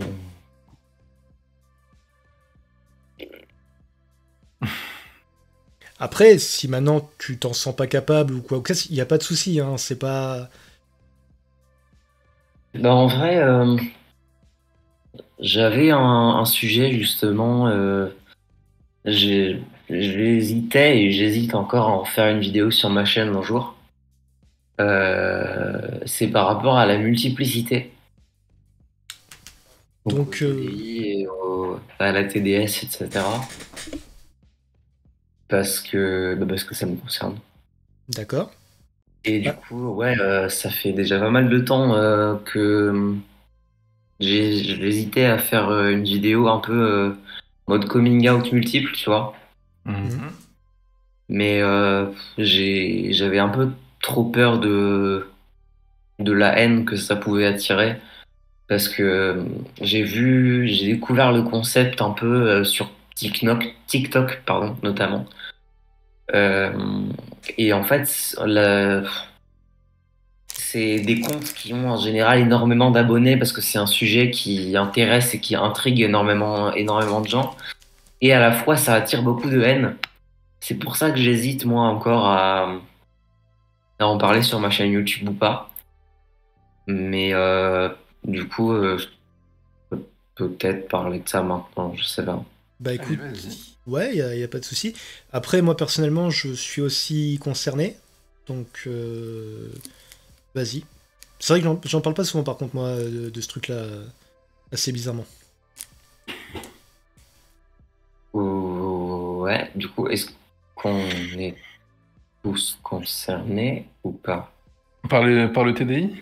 Oui, enfin par la Euh, multiplicité en général, pas que le TDI, mais oui. c'est bien Ouais. ce qui me semblait. Ouais, ouais, du coup, ouais, j'osais pas répondre non plus parce que du coup, c'est J'avais peur pas. de, ouais, de doubt les gens sans leur consentement, c'est pas ouf, donc. C'est vrai que là, du coup. Mais ouais, alors, du coup, on peut peut-être faire ça de façon très terre à terre et très simple, très. Ouais, très simple. Pour vous, comment ça se présente exactement de votre côté, la multiplicité, du coup, le TDI Vas-y, comptoir. Vas-y, cosmique. Comptoir. Tu es même appelé comptoir maintenant. Je t'appelle comptoir. Maintenant, c'est-à-dire que dans mon Je répertoire, ça deviens n'est pas un commun. objet génial. Je suis un comptoir. Je ne bouge plus. Je suis un comptoir. Oui, mais au moins, tu n'es pas un comptoir solitaire. Non, je suis un comptoir solidaire. Voilà. Vous êtes solitaire quand t'as des TDI, c'est pas facile, hein. Non, effectivement.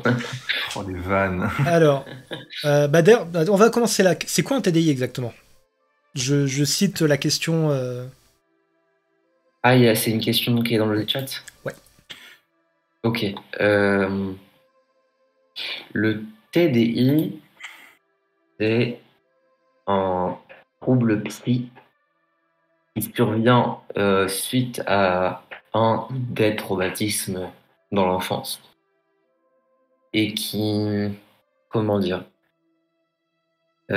quelqu'un a le terme français pour coping mechanism? C'est mécanique de pour ah zut. Ah, j'ai le terme Euh, sur la façon de gérer en fait. ouais, c'est ça, mais je La sais pas façon comment ça s'appelle de exactement en français. ton système de défense pour gérer un événement traumatique en fait. Hmm. Ouais, c'est ça. Ouais. En fait, ce qui se passe avec le TDI, c'est que quand une personne subit un traumatisme dans l'enfance, alors il me semble qu'il y a une fourchette, une tranche d'âge particulière, mais je la connais pas. Euh, En fait, le cerveau de cet enfant, pour se défendre de ce traumatisme, va se séparer en fait au niveau de la personnalité. Parce que la personnalité d'un enfant, il me semble que la tranche d'âge, c'est aux alentours c'est entre 7 et 10 ans, il me semble. Donc forcément, à cet âge-là, la personnalité d'un enfant, elle n'est pas encore complètement créée, pas complètement solide. Elle est encore très modulable. Mhm. Et quand un traumatisme arrive, ça se peut que cette partie-là du cerveau qui s'occupe de modeler la personnalité d'un enfant split en fait. Donc elle se sépare et donc ça crée euh, plusieurs personnalités entre gros guillemets. C'est pour ça que l'ancien nom du TDI, donc TDI qui veut dire trouble dissociatif de l'identité, l'ancien nom c'est trouble de la personnalité multiple. Hmm. Donc ça crée, comme je le disais, du coup un peu une autre personnalité qui grandit en même temps que l'enfant de base. Ce qui fait que il y a deux, voire ensuite de plus en plus pour la majorité des personnes multiples, de personnes qui viennent et qui vivent dans la la tête, on va dire, de la personne concernée Ouais, dans la et conscience, tout ça, qui... quoi. Comment? Dans la conscience, tout ça. Oui, oui, c'est ça, voilà, c'est mieux formulé comme ça, dans la conscience de la personne, et qui peuvent tour à tour prendre comment dire, le contrôle du corps de la personne concernée. Qui fait que, ben, par exemple, moi, je sais que si mon pseudo c'est Cosmic, c'est parce que Cosmic c'est le nom de mon système. Donc un système, c'est l'ensemble de toutes ces personnes qui vivent au sein d'une même conscience. Euh, donc voilà, le nom de mon système c'est Cosmic, mais mon prénom qui est inscrit sur ma carte d'identité c'est Raphaël. Et il y a du coup toutes ces personnes-là qui ont chacune un prénom différent et qui prennent le contrôle du corps, ce qui fait que ben si ça se trouve, moi, demain matin, ça sera plus moi et ma personnalité à moi qui sera en contrôle de mon corps. Ça sera celle bah, d'une autre personne qui vit dans ma tête, dans ma conscience, qu'on appelle donc un alter. Ça sera, je sais pas moi, par exemple, j'ai un alter qui s'appelle Étienne. Si ça se trouve demain, ce sera l'alter Étienne qui prendra le contrôle de mon corps, qui fait que donc mes goûts changeront, mes intérêts changeront, euh, ma voix changera également, mes souvenirs changeront.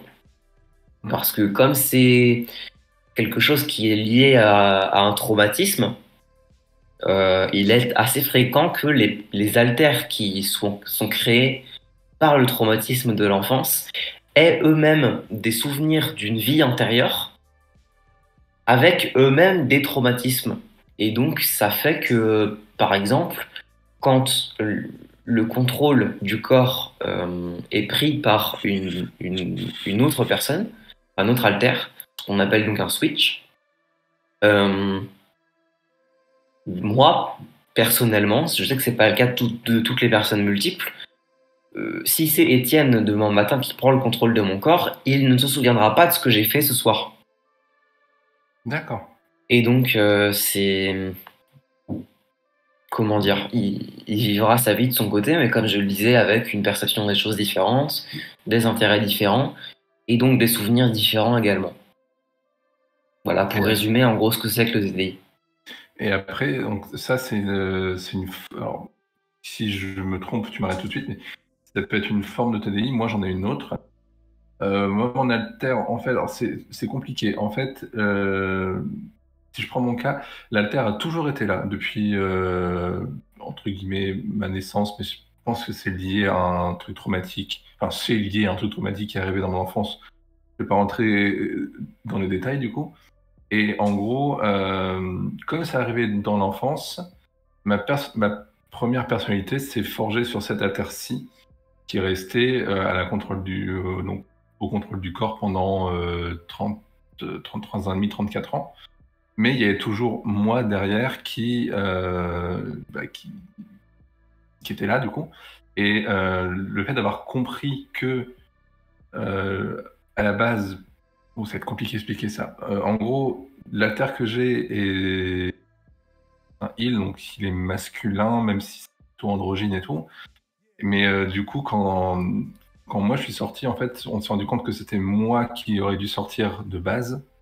Mais comme j'ai vécu un truc traumatique très très longtemps et que j'ai enchaîné sur à peu près beaucoup de traumas tout le temps et tout, il était tout le temps là en défense. Et quand moi j'ai compris que finalement non, en fait ça aurait été moi qui allais sortir, lui est passé en retrait. Du coup c'est la Terre qui est restée en retrait.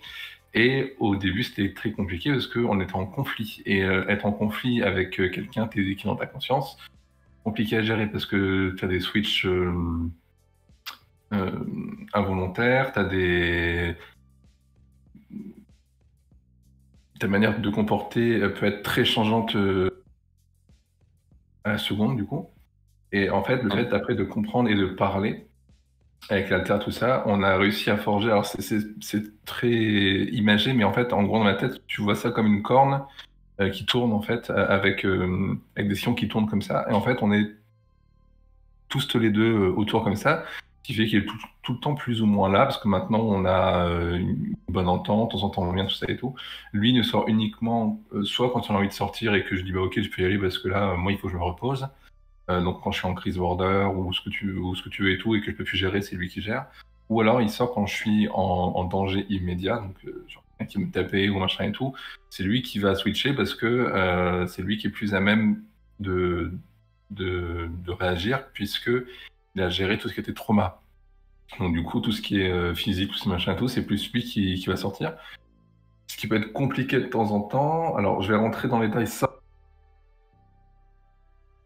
J'étais en relation avec quelqu'un, du coup, qui était donc une relation physique. Et le souci, c'est que dans la relation physique, alors, il ne s'est pas passé quelque chose de mauvais, hein, il n'y a pas eu de souci. C'est juste qu'il a pris le fait que ma respiration s'accélérait et que mon cœur s'accélérait pour une agression, du coup, que je subissais. Il a switché pendant, en fait. Donc, du coup, pour la personne en face, c'était compliqué à comprendre parce que, du coup, je suis passé d'une personnalité à une autre en peut-être 3 secondes de temps. Du coup, c'est très machin. Et du coup, en fait, voilà. Soit tu peux effectivement avoir donc des alters qui vont pas partager tes souvenirs et tu vas pas t'en rappeler. Soit tu peux avoir comme moi qu'on appelle une mémoire commune, du coup, où là, mettons, lui, je sais qu'il est là, tout ça et tout, et que du coup, il s'en rappelle, il parle et tout. Enfin voilà quoi. Ça peut dépendre un peu des relations que tu as avec ton TDI, que tu as avec tes alters. C'est pour ça que moi, quand je parle de ce genre de trouble, justement, j'utilise le terme multiple Mhm. parce que il y a le TDI, du coup, qui est la forme que j'expliquais moi, où il y a une mémoire qui est pas partagée, où les souvenirs sont pas les mêmes. Et il y a alors, il me semble que le sigle, c'est ATDS, autre trouble dissociatif non spécifié ou quelque chose comme ça. Et je pense, du coup, est probablement ce que toi tu vis, où la mémoire est commune entre les alters. C'est ça. Et, Ouais. et après, ce qui peut arriver aussi, en tout cas moi, ça m'est arrivé, c'est que soit c'est parce que j'ai subi d'autres traumas qui sont minimes comparé à ce que j'ai vécu avant, ou soit ça arrive comme ça et tout. T'as des, t'as des alters que tu connais pas et qui arrivent comme ça et tout. Admettons, moi, je sais que j'ai. Alors, un little, c'est un alter qui est mineur, du coup, Ouais, c'est qui, ça. qui, est, qui a popé, du coup, et qui arrivait pareil, pas dans un moment opportun pour un little, du coup. Et ça peut arriver que, mettons, moi, quand il est arrivé, je l'ai senti parce que je me suis dit, tiens, c'est bizarre, c'est pas moi qui contrôle le corps et c'est pas Balthazar aussi, Balthazar qui est donc mon alter, du coup, c'est quelqu'un d'autre et tu sens que Il y a un truc qui est pas normal, quoi. c'est ça et tout. Et vu qu'il a pris le contrôle du corps sans qu'il sache ce que c'était, du coup, je sais juste qu'il s'est barré très loin et qu'on l'a plus revu. On a juste eu à un moment donné un prénom qui est arrivé qui était Jason et que on l'a senti très très très très au loin de l'Inner et ça fait un mois et demi, 2 mois qu'on essaie de chercher pour dire ben viens on va voir et tout machin quoi. Et à contrario, il y a un autre alter que j'ai qui lui qui elle du coup ne sort jamais, qu'on a plus ou moins emprisonné du coup parce que cet alter-là, c'est la somme de tout ce qui est néfaste en moi, du coup, et qu'on appelle toxique, voilà, et qu'il faut pas qu'elle sorte parce que c'est pas bien. Mais de temps en temps, on va parler pour voir si on peut pas justement détoxifier pour que ça puisse sortir, parce que le but à la fin, c'est que tout le monde soit en harmonie et qu'il n'y ait pas quelqu'un qui soit cloîtré, quoi. Tu vois, pour le coup, Lisbeth, c'est un truc que je me reconnais totalement dans la description que tu viens de faire. Du coup, comme je le disais aussi, je suis aussi dans votre cadre. La seule différence, c'est que, a priori, j'ai aucun alter qui prend le contrôle, en fait. Ils C'est. restent tous à l'intérieur. Ouais, ouais, ouais, en fait. Alors, c'était il y a quelques années. Alors je sais, c'était déjà là avant, mais c'est devenu plus simple il y a quelques années. J'avais une ex copine qui m'a appris la méditation, qui regarde peut-être en l'heure, que je sais pas d'ailleurs, vu elle est abonnée à la chaîne, il me semble. Et en fait, depuis, c'est pas compliqué. À l'intérieur de ma tête, pour imaginer encore une temps, c'est une baraque. C'est-à-dire que on est tous les haltères, tout le monde vit dans une baraque. Et ça fait bizarre parce que c'est la première fois que j'en parle à haute voix d'ailleurs. Et le truc, c'est que chaque. Ouais, en fait, c'est une coloc. En gros, c'est une coloc. Et le seul truc, c'est que. Alors, je vais avoir un alter qui va être beaucoup plus posé, beaucoup plus. Qui va être la personne qui va me. Enfin, ouais, j'ai une personne parce que du coup, c'est vraiment une personnalité propre, du coup, qui va être l'alter un peu sage, qui va être la personne qui va être là pour me guider dans les trucs vraiment positifs, qui est en mode écoute, voilà, alors il s'est passé ça, mais faut que tu penses qu'il y a ça, machin et tout. Une espèce de daron en fait, en quelque sorte. Alors peut-être que c'est parce que mes parents avaient pas forcément la possibilité d'être là et que j'écris ça comme ça, mais effectivement il y a aussi cet alter qui pour le coup n'a même pas de nom, ou en tout cas le nom pop et ressort de temps à autre, qui est vraiment l'alter le plus toxique. Et ça fait des années où c'est des dialogues internes dans ma tête. Alors ça alterne entre l'essayer de comprendre, parce qu'au final c'est quand même quelqu'un qui fait partie de moi. C'est quelqu'un qui est là et qui fait partie de moi, bon gré mal gré. Et puis ces phases où c'est du rejet total en disant mais de toute façon tu peux faire le malin si tu veux, tu peux me balancer les pires images et les pires saloperies dans ma tête, au final tu sortiras pas quoi. Donc c'est vrai qu'il y a toujours cette espèce de conflit. Et d'ailleurs, c'est un peu un des trucs chiants avec les traitements que je peux prendre des fois, c'est qu'il y a certains. En fait, j'ai l'impression que les antidépresseurs, des fois, que je peux prendre, ou les anxiolytiques, hein, encore une fois, je ne le cache pas, je suis sous traitement depuis plusieurs années, au lieu de m'assommer moi et de m'aider moi, bah, ça assomme les haltères qui, bah, des fois, sont quand même une sacrée aide, quoi. C'est assez, c'est assez particulier, quoi. Mais du coup, ouais, c'est assez. Enfin, je sais pas pour vous, mais le jour où je me suis rendu compte de ça et que j'ai commencé vraiment à me dire, bon, bah, là, à ce stade, c'est pas juste, entre guillemets, des pensées intrusives, ça fait bizarre, hein. Ah oui, complètement. Ça fait bizarre, hein, surtout quand, encore une fois, t'es abreuvé de trucs de pop culture, où les trois quarts du temps, les TDI, c'est synonyme de psychopathie, enfin de... Qu'est-ce que je dis psycho? C'est... Voilà. Bah, oui, c'est ce qui a fait beaucoup de mal au. Alors, ça fait beaucoup de mal sans en faire. Il y a eu le film, Split. du coup, qui est sorti. Et alors, du coup, ça peut être utilisé comme exemple pour expliquer ce que peut être un TDI, mais quand on a commencé à en parler et que du coup, les personnes non instruites ont commencé à en entendre parler, ça nous a balancé, oui, c'est comme dans Speed, et là on fait non, c'est pas ça et tout. Suite à ça, Mm. t'as les fameux zététiciens qui s'en sont mêlés, et la tronche en biais s'en est mêlée et tout, et comme ils sont zététiciens, il faut qu'il y ait des fées, des machins et tout, mais bref.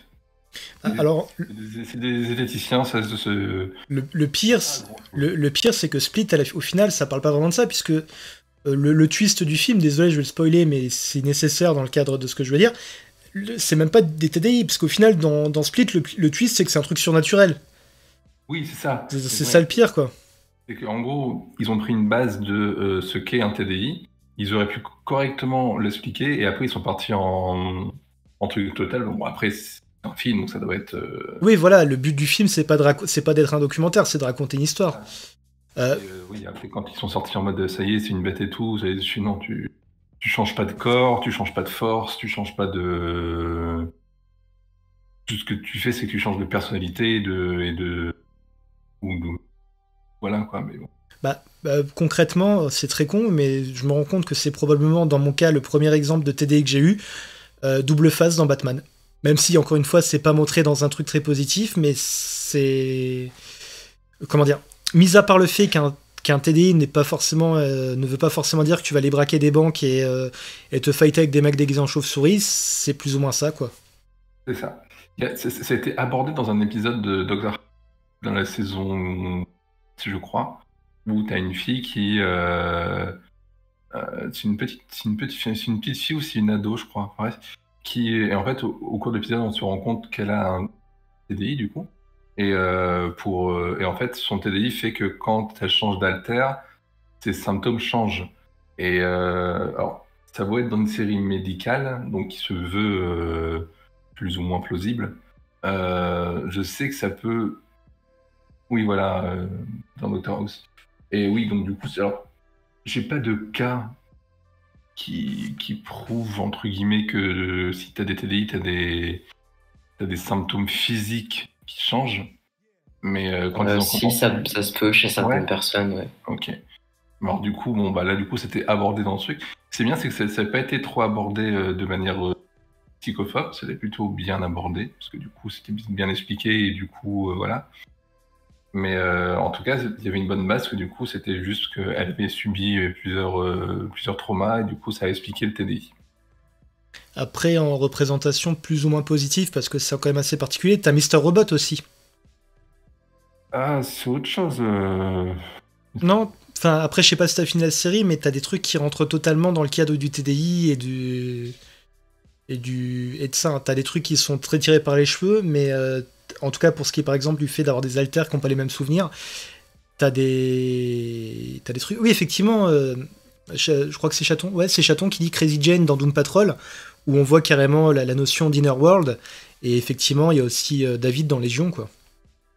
Il y en a. D'ailleurs, c'est assez marrant, mais je me rends compte que la majorité des représentations positives que j'ai vues, c'est dans des trucs tirés de comic book. Donc. Mais ouais, c'est. En fait, c'est ça. En fait, le truc qui est marrant, c'est que à la fois, c'est pas exactement comme on voit dans les films, mais en même temps, c'est tellement, entre guillemets, cinématographique et un peu. Je veux dire, un peu ouf comme truc, quoi. C'est assez. C'est assez particulier. C'est assez particulier à vivre. Ouais, c'est clair. Alors, c'est la meilleure représentation du TDI à mon sens, Crazy Jane de Doom Patrol. Oui, sauf qu'en plus ils ont rajouté le côté super pouvoir en fait. Mais ouais, c'est ça. D'ailleurs, dans Doom Patrol, je sais pas si vous avez déjà vu la série vous deux. Non. Doom Patrol en fait, c'est une série de super-héros d'essai, mais c'est complètement barré. C'est Sense8 rencontre les super-héros, et justement t'as le personnage de Crazy Jane qui du coup a des TDI, et c'est relativement bien fait parce qu'en fait tu la vois à l'extérieur, donc quand c'est à l'extérieur et que peu importe l'alter, elle aura la même apparence, même si forcément elle va changer de caractère et tout. L'actrice est excellente au passage. Par contre, ce qui est cool, c'est que quand tu es dans son monde intérieur, toutes ses personnalités ont une autre actrice en fait. Donc c'est vraiment bien, pour le coup, c'est vraiment bien fait, quoi. Et ce qui est d'autant plus impressionnant, c'est qu'après, quand tu vois l'actrice qui joue on dit quoi dans le cas dans un cas de TDI, je sais pas, le corps, il y a un terme spécifique pour le corps?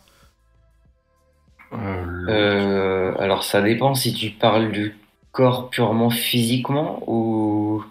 Alors, en fait, ce que je veux dire, c'est que l'actrice que tu vois à l'extérieur, dans le monde entre guillemets réel, l'autre, elle arrive à singer la façon de jouer des actrices qui jouent les différents alters dans son monde intérieur, quoi.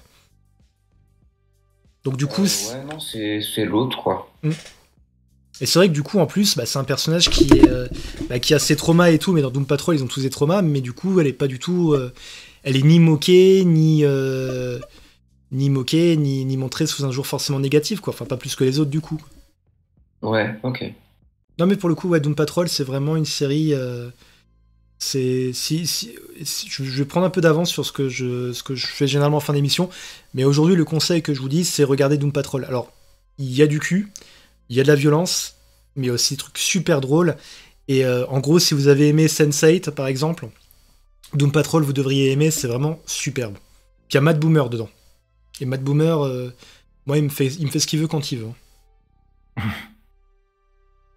Donc voilà. Et si vous voulez, j'ai une info de dernière minute qui est rigolote. L'info rigolote, un peu. Je sais pas si vous voulez que je vous la dise. Bah vas-y. Ouais, vas-y. En fait, c'était parce que j'ai, sans faire exprès, allumé mon TikTok et du coup, je l'ai lu du coup. Ça vient de Bad News de Davy Mourier. Davy Mourier qui, entre guillemets, me suit sur Twitter. J'ai pas compris, j'ai dit OK. Que je n'aime pas du tout. Alors moi, j'ai appris à l'aimer, mais bref. Et du coup, donc dans Bad News, la Bad News, c'est en Pennsylvanie, il y a un camion qui transportait des singes, du coup, qui a eu un accident. Et les singes se sont enfuis. Et en fait, alors, c'était des singes qui étaient destinés malheureusement pour des laboratoires pour des tests sur les vaccins Covid, du coup. Et ils se sont enfuis. Et les journalistes ont entendu dans la nuit J'ai vu ce film. des coups de feu. Et justement, ils disaient on espère qu'ils sont pas en train de fonder une civilisation qui va prendre siège dessus, qui va prendre le pas sur l'homme. C'est assez rigolo. Ils vont pas rattraper et dans la nuit, il y a eu des coups de feu, donc t'es en train de dire ah, Ce qui est marrant, ce qui est vraiment marrant, et c'est pas une blague, c'est que justement, le tournage du prochain film, La planète des singes, va réellement commencer.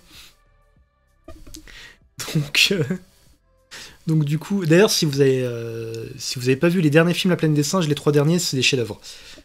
Bah d'ailleurs par le réalisateur de The Batman, du coup. je crois que Ah, ok. j'en ai vu 2, je crois.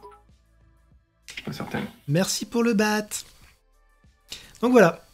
Quelque chose à rajouter sur le TDI? Non, moi ça va. Pas pour moi, non, non, non. Ok. Bah écoutez, on va finir tout tranquillement, si ça vous va. Mhm. Ouais. Alors, bah on va faire comme la semaine dernière, le petit conseil média, on va dire, de la semaine.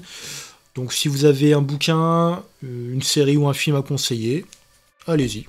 On va commencer par notre invité, bien évidemment. Et bah du coup, comme c'était le seul que personne connaissait, Boy Erased. Alors tu peux juste... Autant un livre qu'un film. Alors du coup, je vais juste le marquer dans le chat. Ou Lisbeth, tu peux peut-être le faire? Bah non, parce que je sais pas comment l'orthographier. Tu vas dire D'accord. je vais pas faire ton boulot, je vais pas tout faire non plus.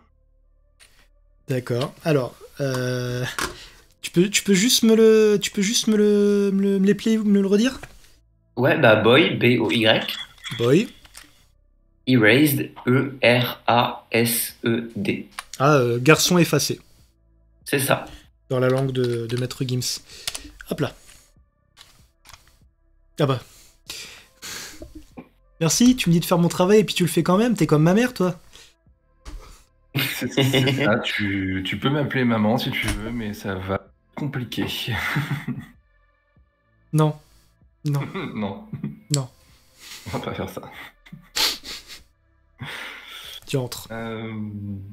Voilà.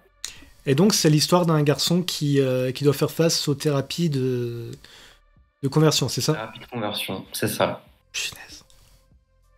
Ça, c'est une. Enfin, justement, je regardais une vidéo de Feldup il y a pas longtemps sur le sujet. C'est une saloperie, ces trucs, hein. Ah oui, complètement. C'est aberrant, quoi. Mm. Si je dis pas de conneries, les derniers ont été. Enfin, en France, en tout cas, ont été fermés il y a pas si longtemps, quoi. Ouais, la loi est passée il y a quelques semaines. Punaise. C'est ça. Mm. D'ailleurs, alors c'était, je pense, idiot de ma part, parce que je me suis retrouvé en danger, du coup. Mais j'avais plus ou moins cherché à faire une petite enquête dessus. Et j'avais contacté... Alors, je crois que j'avais passé 3 ou 4 heures sur Internet à remonter soit des sites, soit de forum en forum en forum, du tout.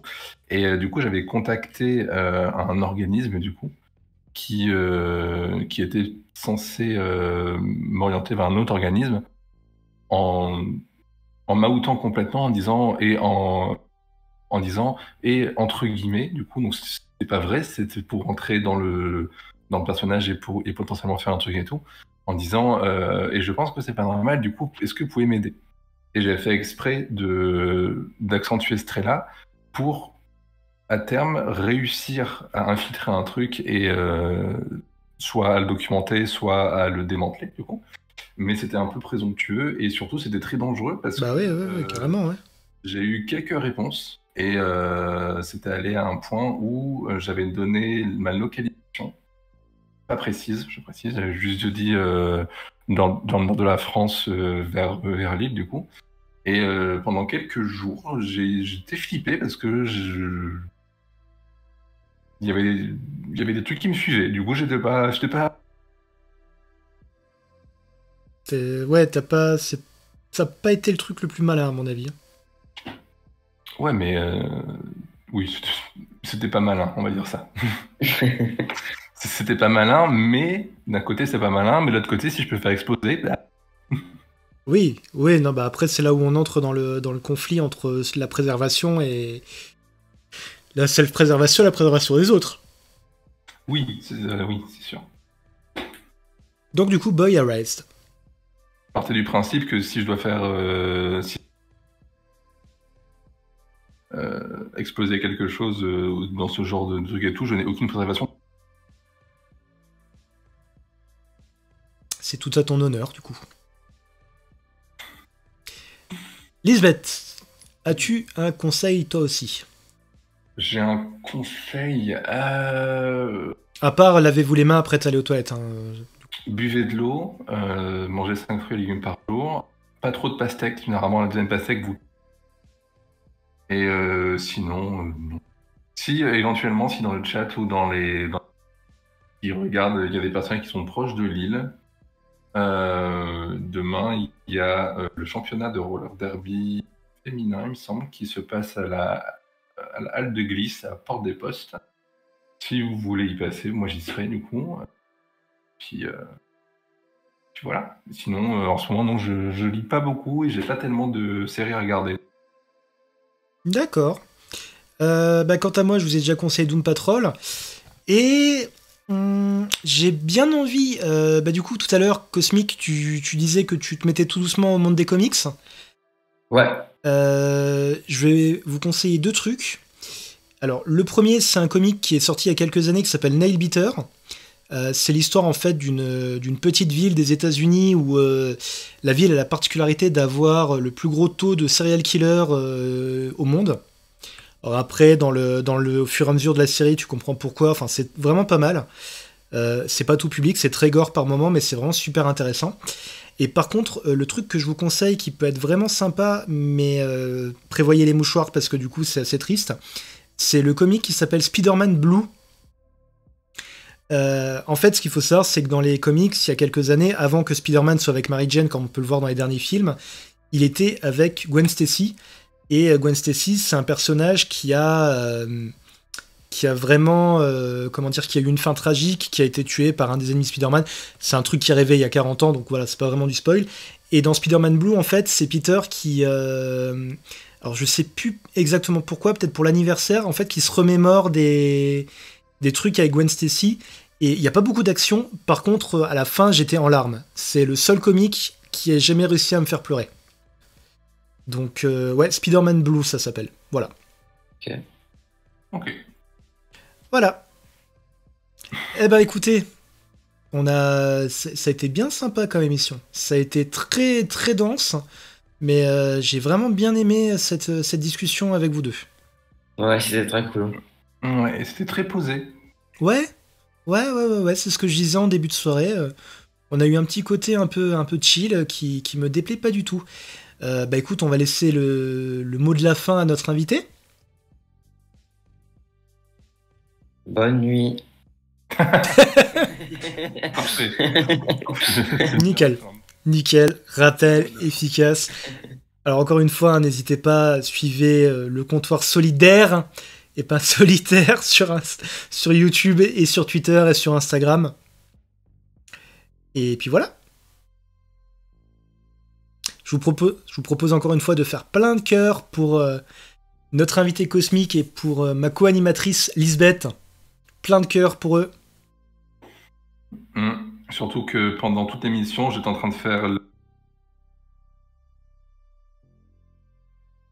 tous les liens de